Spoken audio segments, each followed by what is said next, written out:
Sajak Seonggok Jagung, karya W.S. Rendra. Seonggok jagung di kamar, dan seorang pemuda yang kurang sekolahan memandang jagung itu.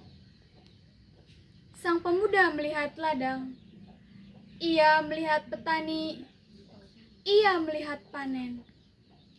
Dan suatu hari subuh, para wanita dengan gendongan pergi ke pasar. Dan ia juga melihat suatu pagi hari di dekat sumur, gadis-gadis bercanda sambil menumbuk jagung menjadi maizena. Sedang di dalam dapur, tungku-tungku menyala.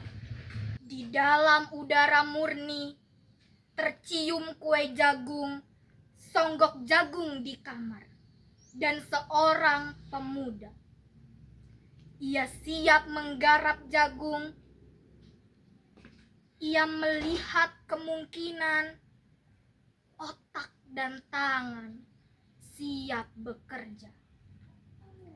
Tetapi ini seonggok jagung di kamar dan seorang pemuda tamat SLA. Tak ada uang, tak dapat menjadi mahasiswa. Hanya ada seonggok jagung di kamarnya. Ia memandang jagung itu dan ia melihat dirinya terlunta-lunta. Ia melihat dirinya ditendang dari diskotik. Ia melihat sepasang sepatu kenes di balik etalase.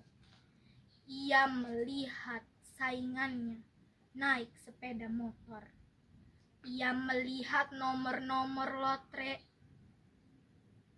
Ia melihat dirinya sendiri miskin dan gagal.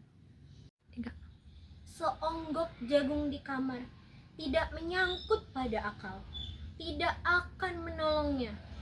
Seonggok jagung di kamar tak akan menolong seorang pemuda yang pandangan hidupnya berasal dari buku dan tidak dari kehidupan, yang tidak terlatih dalam metode dan hanya penuh hafalan kesimpulan, yang hanya terlatih sebagai pemakai tetapi kurang latihan bebas berkarya.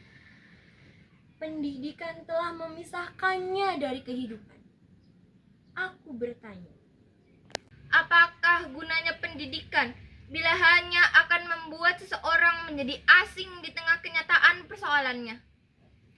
Apakah gunanya pendidikan bila hanya mendorong seseorang menjadi layang-layang di ibu kota, kikuk pulang ke daerahnya?